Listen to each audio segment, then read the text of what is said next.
오늘은 바이브 코딩 마스터라는 내용으로 영상을 하나 만들려고 합니다.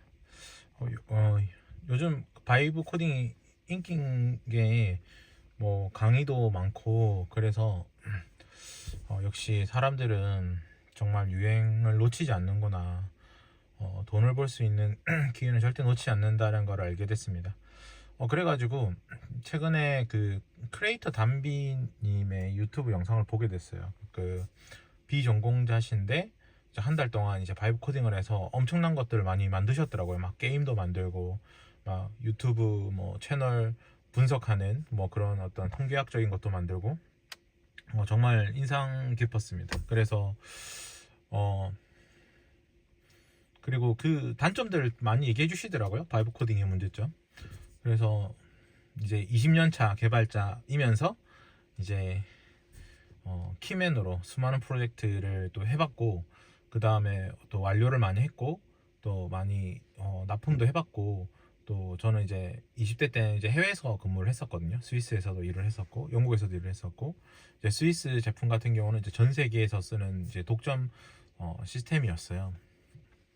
그래서 이제 많은 개발적으로는 진짜 깊이 일을 했었던 것 같습니다. 그래서 저는 이제 개발을 이제 4단계로 나눴었어요. 1단계가 이제 CRUD 하는 개발자. 근데 이 1단계 개발자가 20년 차가 됐든 30년 차가 됐든 그 2000 자바가 나오면서 엔터프라이즈급이 나오면서 그냥 미들웨어나 그냥 그저 가져다 쓰시는 이런 분들은 이제 20년 차가 됐든 뭐 제 입장에서는 이게 1레벨 개발자라고 부릅니다. 뭐 메모리 같은 것들을 직접 제어하지 못한다든지 거기에 대한 공학적 지식이 없으신데 개발자로 살아가시는 분들 거의 100명의 개발자가 있다면은 90명의 개발자가 여기에 속할 거예요. 이제 두 번째로는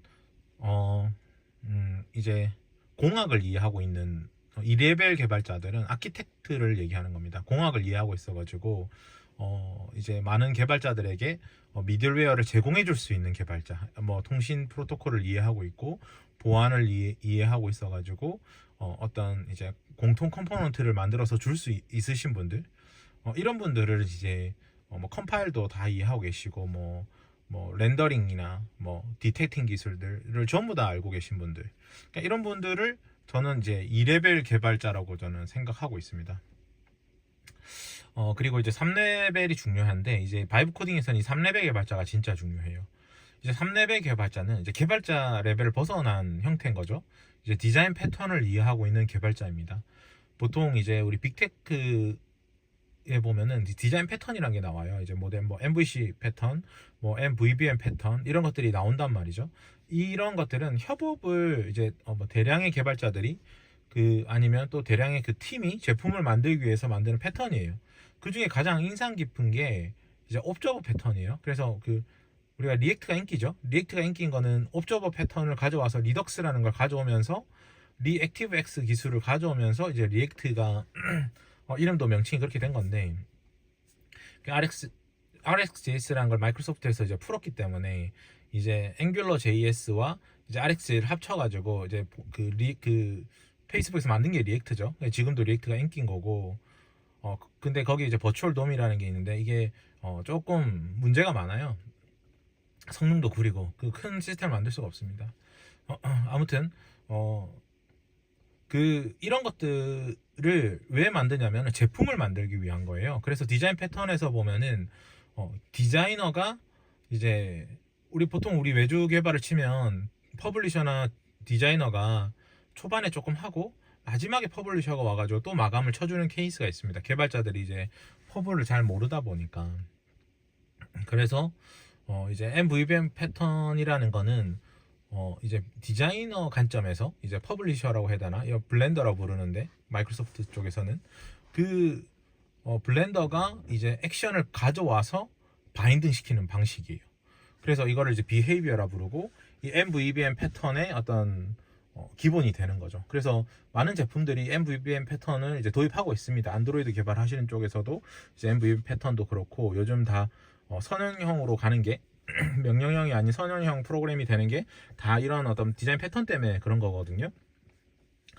그래서 이제 여기까지 이해하시는 분들은 이제 디자이너, 뛰어난 디자이너, 퍼블리셔, 기획자, 개발자가 어떻게 협업을 해서 어떻게 리두스로 쫙 쪼갠 다음에 조인을 해서 합칠 수 있는지, 이게 가능한 사람을 저는 이제 디자인 패턴을 알고 있는 사람이라고 얘기합니다. 그래서 이 레벨을 이제 3레벨 개발자라고 얘기하고 있고요.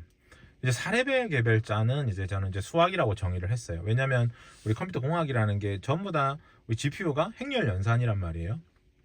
그래서 이제 3차원 행렬 연산하는 게 그래픽 엔진인 거고, 그 AI 자체도 다차원에 있는 벡터 공간을 이제 축소시켜서 이제 3차원으로 축소시켜서 이제 뭐 2차원까지 축소시킬 수도 있겠지만은 3차원에 있는 값들을 축소시켜서 이 유사값을 찾아내는 거란 말이죠.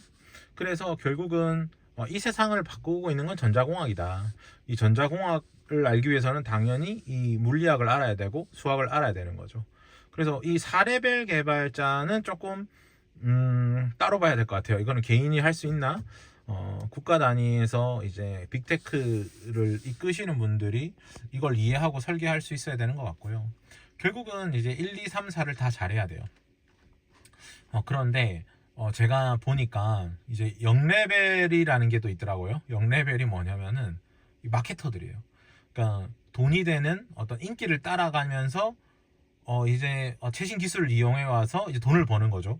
뭐 네이버 블로그가 인기면 네이버 블로그로 해서 돈을 벌고, 뭐 그게 다 돈이 되는 거잖아요.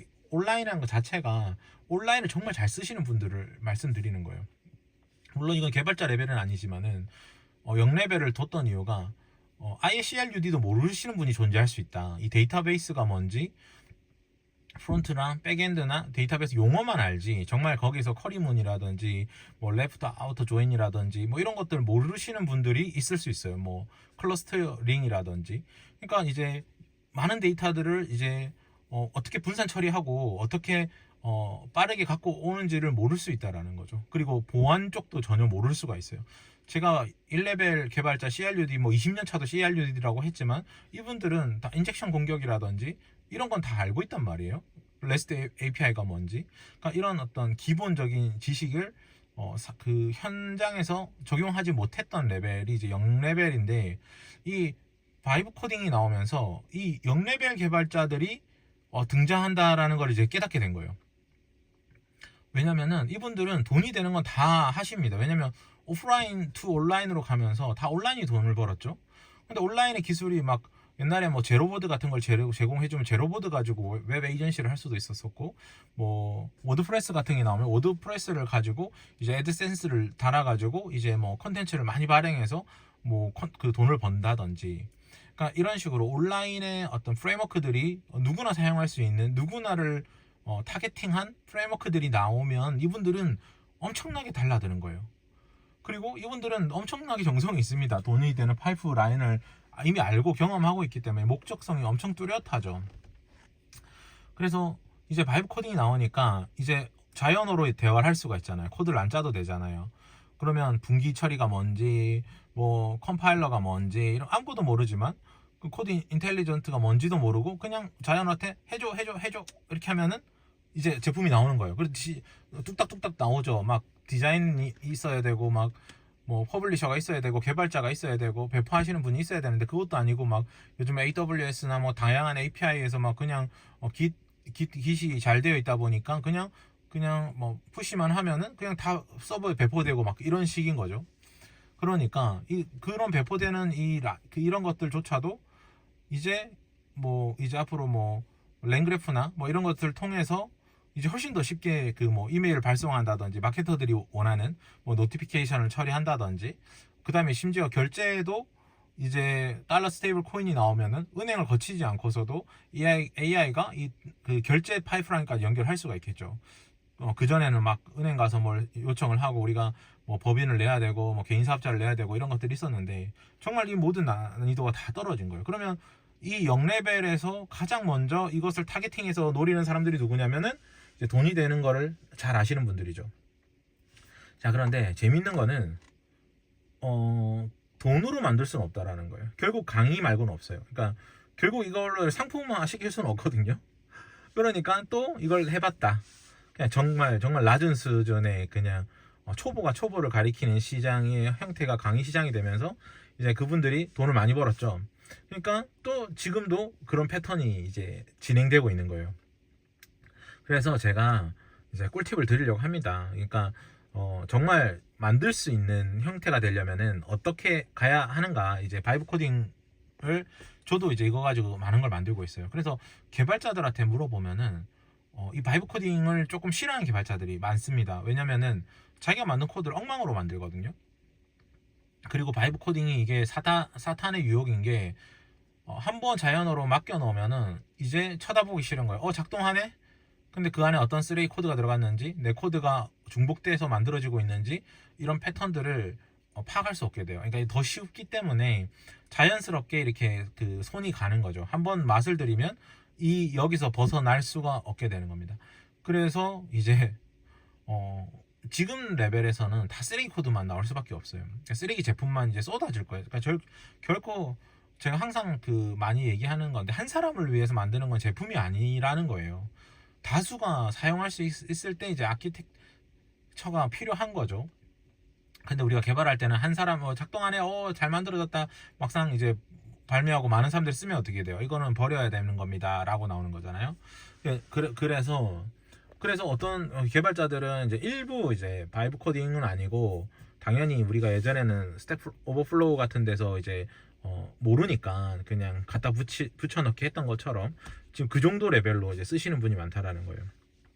왜냐면 물론 그것도 이제 설계가 없기 때문에 쓰레기 코드입니다. 결국 그것도 제품으로 만들 수가 없어요. 갖다 붙여넣기 했던 제품들은 그 모든 것들이 가능했던 거. 근데 그럼에도 그분들이, 수많은 개발자들이 먹고 살았냐? 모든 아키텍처는 데이터베이스가 해줬기 때문에, 분산 처리부터 그 다음에 서버 로드 밸런싱이나 이제 인프라가 다 따로 있었기 때문에 그거를 이제 다 복제해가지고 하나가 죽으면 하나를 살리고, 하나가 죽으면 하나가 살리고, 이런 식으로 엄청나게 무식하게 개발했기 때문에 우리가 이제 서버에서 우리 대부분 로직이 돌아가는 서비스들만이 우리나라에 살아 있는 거예요. 그런데 해외 제품들은 어떠냐면 다 클라이언트 리소스를 쓰게 됩니다. 왜냐면 막 1억 명씩 써야 되는데 무슨 서버 비용 감당할 수가 없거든요. 그래서 서버 보안이 필요한 건 서버에 놓고, 클라이언트에서 렌더링 해야 될 거는 클라이언트에서 렌더링을 하고, 그 다음에 이제 모바일 디바이스나 이렇게 그 서버 스테이트레스로 가게 되는 것들도 있단 말이에요. JWT가 이제 인기가 되고, 서버 세션이 뭔지, JWT가 뭔지, 이런 것도 이제 알아야 이제 다양한 디바이스에 다양한 쪽으로 서비스를 할 수가 있게 돼요. 자, 이만큼 어느 정도 이제 이 정도도 사실 거의 0레벨 개발자들인데, 1레벨 개발자들인데, 그러면은 그러면 이제 수많은 이제 제품들을 만들어서 사용자가 쓰게 만들고 거기서 돈을 받아야 되잖아요. 그러면은 우리 사용자가 좋아하는 것들을 만들어 줘야 된다라는 거예요. 그리고 심지어 이제 바이브 코딩이 대세가 되니까 다양한 물론 예전부터 앱스토어 경쟁이긴 했었어요. 이게 결국 스토어를 가진 사람이 이제 독점을 하는 거란 말이에요. 그러면은 이제 토스도 지금 인앱 형태를 만들고 있고, GPT도, 오픈 AI도 인앱을 만들 거고, 마이크로소프트도 원래 스토어가 안 돼가지고 마이크로소프트 망할 뻔했잖아요. 심지어 이게 윈폰이 사라진 거란 말이에요. 그래서 마이크로소프트에서 자마린부터 해가지고 안드로이드, iOS 포팅하는 걸 만들었지만 안 되죠, 당연히. 그래서 스토어 싸움일 거예요. 그래서 스토어 같은 경우는 선점하는 게 정말 중요하다. 그리고 이제 VR 기기부터 XR 수많은 것들이 이제 앱스토어 형태로 나오게 될 겁니다. 그리고 많은 사람들이 바이브 코딩을 하겠죠. 그래서 이제 물론 이제 그쪽에서 서버 인프라나 여러 가지를 처리를 대행함으로 인해서 갈수록 이제 진입 난이도는 낮아지겠지만은, 어쨌든 지금 현재에서 바이브 코딩은 너무 좋은 거기 때문에 이걸 활용할 수 있으면 더 좋잖아요. 그러니까 이왕 이렇게 된 거 시간을 써서 제품까지 만들 수 있으면 좋겠죠. 근데 정말 재밌는 게 이 바이브 코딩이 나왔지만은 이 그 개발의 인간사의 고통은 그대로라는 거예요. 원래 회사에 가면은 제가 이런 디자인 패턴이나 이렇게 단계별로 왜 이렇게 많이 나눠놨냐면은, 회사에 가면 매일 또 망쳐놓은 거예요. 한 1년 망쳐놓은 거를 가가지고 막 전 소방서로 들어가면은 막 한 달 만에 다 해달라, 2주 만에 다 해달라, 막 그런 거예요. 그럼 다 집어 뜯어야 되는데 그냥 거기서 조금만 하면 되는 줄 아는 거예요. 설계부터 잘못되어 있고 뼈대부터 잘못 간 것들을 어떻게 살릴 수 있겠어요. 그럼에도 살리긴 살려야 돼요. 왜냐면 다 이게 계약으로 인해서 줄 소송 걸리고 막 프로젝트도 뭐 100억 단위이기 때문에 그 안에 수많은 전쟁과 수많은 어떤 수들이 난무하거든요. 그래서 다들 보면 정상적인 대화는 힘듭니다. 어떤 순수하게 대화를 프로젝트 때 하기가 어렵고. 근데 재밌는 거는 바이브 코딩도 똑같다라는 거예요. 전부 다 이제 누구한테 화를 낸다? AI한테 화를 내고 있는 거예요. 자기 뜻대로 안 되니까. AI가 너무 멍청한 짓 하니까 그냥 자기가 그냥 코드 한 줄 수정하면 될 걸 가지고 그거를 이제 AI가 그걸 못 알아들으니까, 예를 들면 처음엔 너무 잘하죠. 막 이렇게 해주죠. 근데 나중에는 뭐 색깔 하나 바꾸려고 하는데도 어렵고, 텍스트 하나 바꾸려고 하는데도 어렵고, 뭐 헤더 위치라든지 뭐 바디 본문의 어떤 위치라든지 이런 거 바꾸는 거는 그냥 들어가서 딱딱 하면 1초면 될 일인데, 그거를 또 AI한테 계속 시키니까 AI는 알아듣기가 어려운 거예요. 왜냐면 AI는 지금 화면을 보고 있는 게 아니거든요.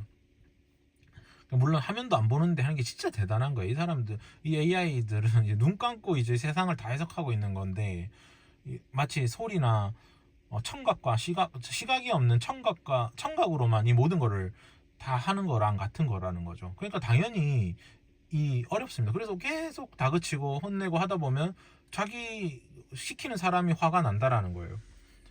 근데 이게 재밌는 게 세상사 다 똑같습니다. 왜냐면 직장에서도 맨날 서로 회의 때 싸우고, 뭐 대표님들이 막 직원들 막 쫄 때 뭐냐면은 자기 뜻대로 안 되니까 막 직원들한테 화를 내는 거예요.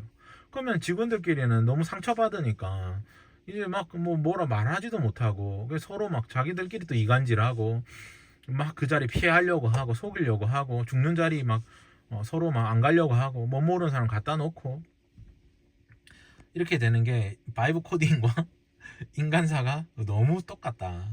그래서 여기서도 철학적인 또 이 심리학이 또 들어가더라고요. 그래서 차분해야 된다는 거예요.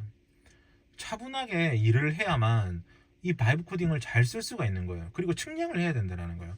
바이브 코딩이 잘하는 것과 사람이 잘하는 것과 이 제품을 만들기 위한 디자인 패턴은 어떻게 가야 되는 것이 중요한지를 이제 알아야 된다라는 거죠.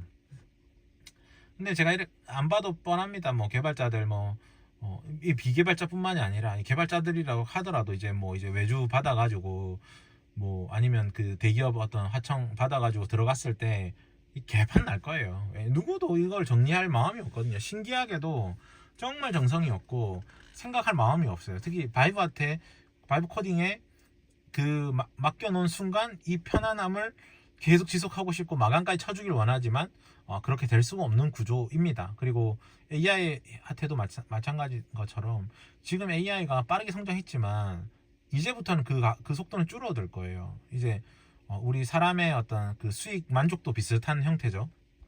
이제 400만 원 이상 넘어가면 만족을 못 느끼는 것처럼 이 구조는 바꿀 수가 없어요. AI가 어떻게 해줄 수가 없다고요.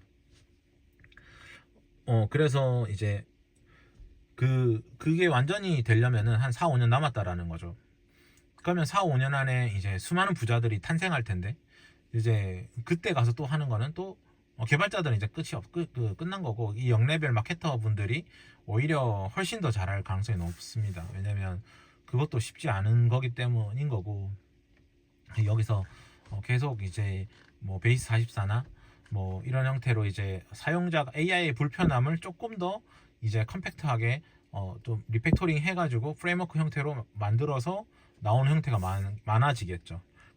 이런 부분들이 이제 4, 5년 안에 자리를 잡을 거고, 결국 그런 것들이 많아지면 또 이게 학습이 되고 패턴화되면서 그게 또 AI가 학습을 해서 이제 AGI가 그나마 가능하다.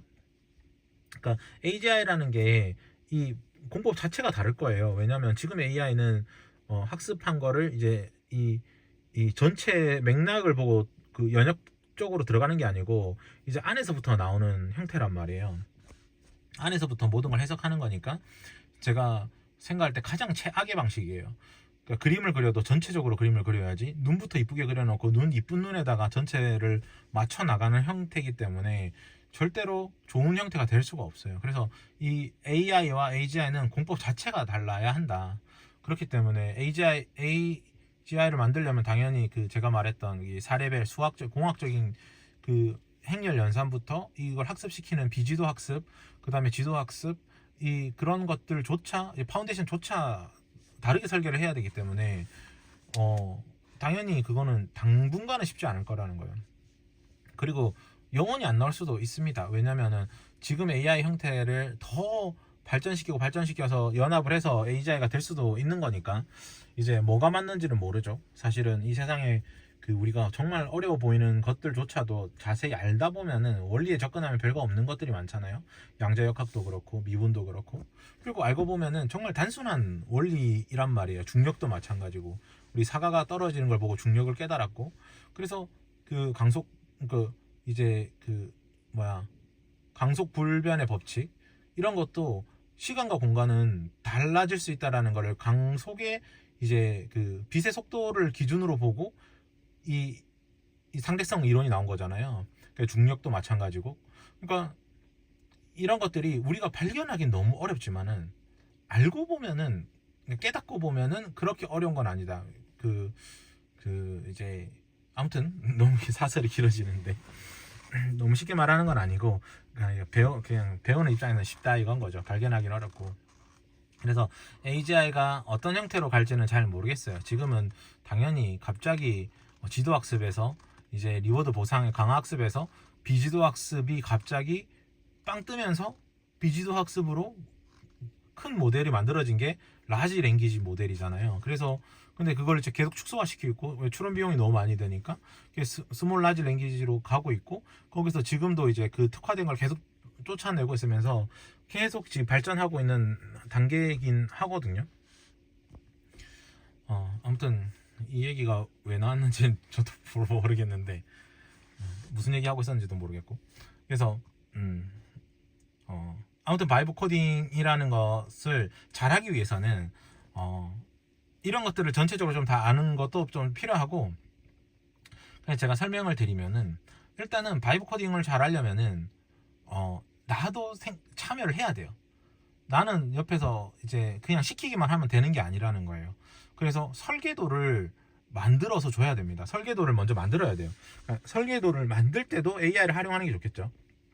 그래서 철저히 설계도대로 AI가 만들 수 있게끔 만들어야 돼요.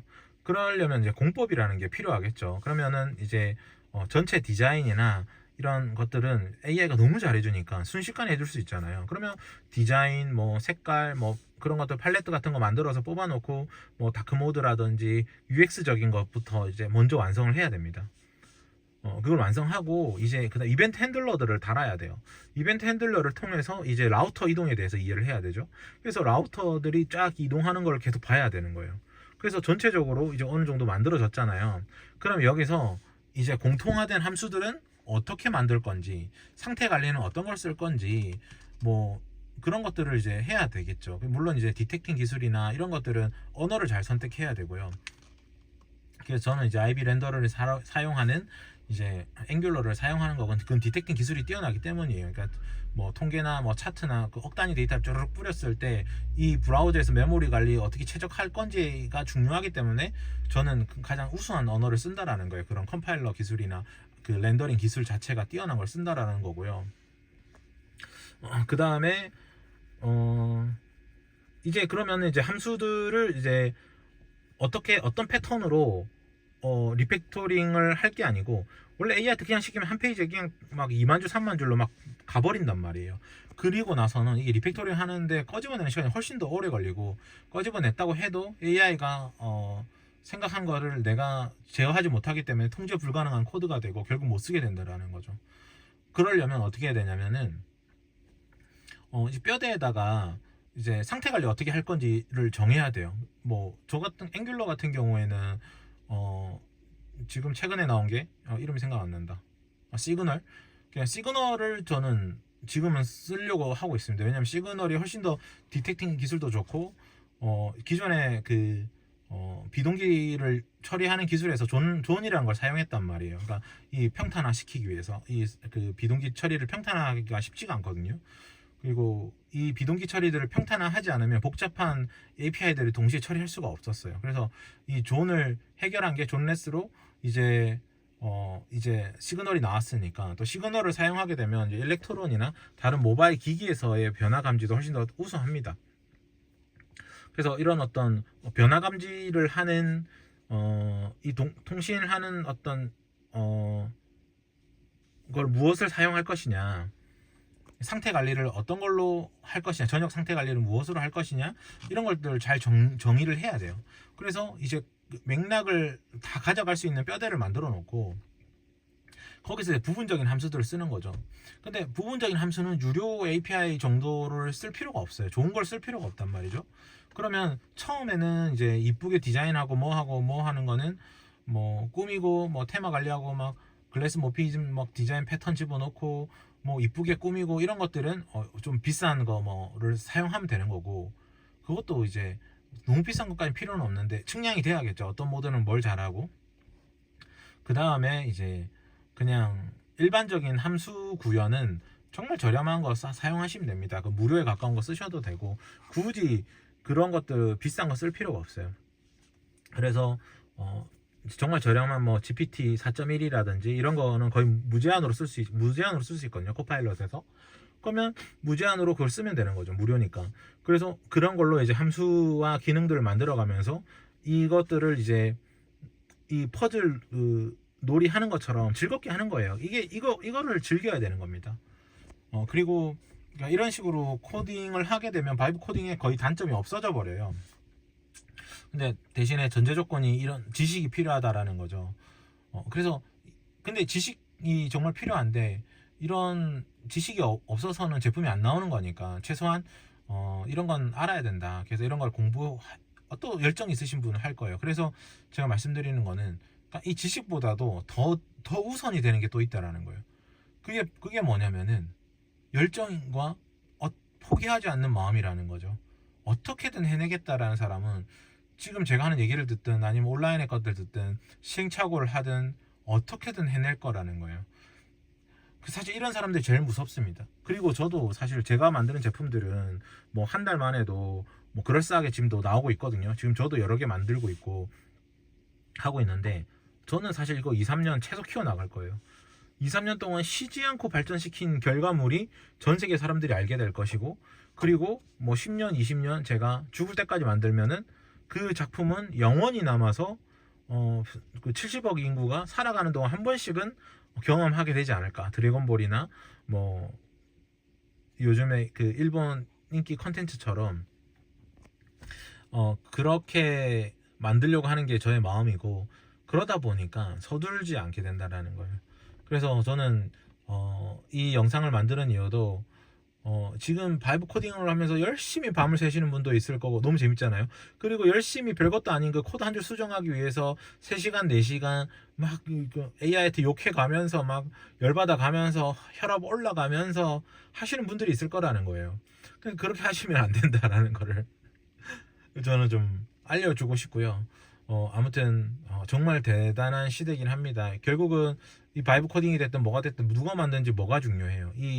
우리 세상의 시스템은 버그 없고 다양한 어떤 고객의 니즈를 채워줄 수 있는 시스템이 없으면은 상품이 될 수가 없기 때문에 엄청나게 서로 뭐 하청 구조에서 하청을 막 소송을 걸고 막 괴롭히고 하청을 하는 거잖아요. 수많은 회사들은 아직도 좋은 시스템을 갈망하고 있을 거예요. 그리고 지금까지 만들었던 SI 시스템들은 다 쓰레기입니다. 전부 다 갈아 넣어가지고 SI 사람들이 똥을 만들고 SM 분들이 똥을 치워가면서 그냥 거기 어거지에 다 갖다 붙였기 때문에 우리나라에 현재까지 나와 있는 대기업에 있는 납품된 시스템은 다 쓰레기입니다. 라고 생각을 하고 이제 새로운 어떤 잘 만든 깔끔한 클린하면서 기능이 많은 이 형태의 시스템을 만들어내면 누구나 사가지 않겠어요? 그래서 어쩌면 전 세계적으로도 경쟁력을 가질 수도 있습니다. 왜냐하면 우리나라 사회는 그래도 최근에 이제 많이 고도화됐기 때문에 이런 많은 IT 서비스들 많이 도입을 한 거지. 뭐 일본 같은 경우는 아직도 그렇지도 않고 다 뭐 그 글로벌의 어떤 프레임워크들을 사용해가지고 SAP나 이런 것들을 사용해서 다 ERP 시스템을 처리하고 있기 때문에 지금 바이브 코딩을 잘 써서 무언가를 잘 만들어내는 건 엄청난 행운입니다. 레거시가 진짜 심하거든요. 우리나라가 병원 같은 데만 가도 다 옛날에 윈폼으로 막 그런 거 만들어 있고, 공장 물류도 보면 다 윈폼으로 막 옛날 걸로 되어 있어요. 모바일에 되지도 않고, 뭐 모바일을 하려고 하면 더 돈을 더 많이 결제해야 된다는 등, 뭐 새로 만든 인력이 드니까 또 UX도 따르고, 뭐 시스템 관리도 다 따르고 막 그렇습니다. 이 기술이 많이 발전한 거에 비해서 다 뒤처져 있어요. 지금은 이런 걸 이제 노다지라고 할 수가 있겠죠. 그래서 아무튼 이 모든 것을 정말 디테일하고 자세히 배우시면 AI 월드 원정대 참여하시면 되고요. 그게 아니더라도 잘 하시면 좋을 것 같습니다. 감사합니다.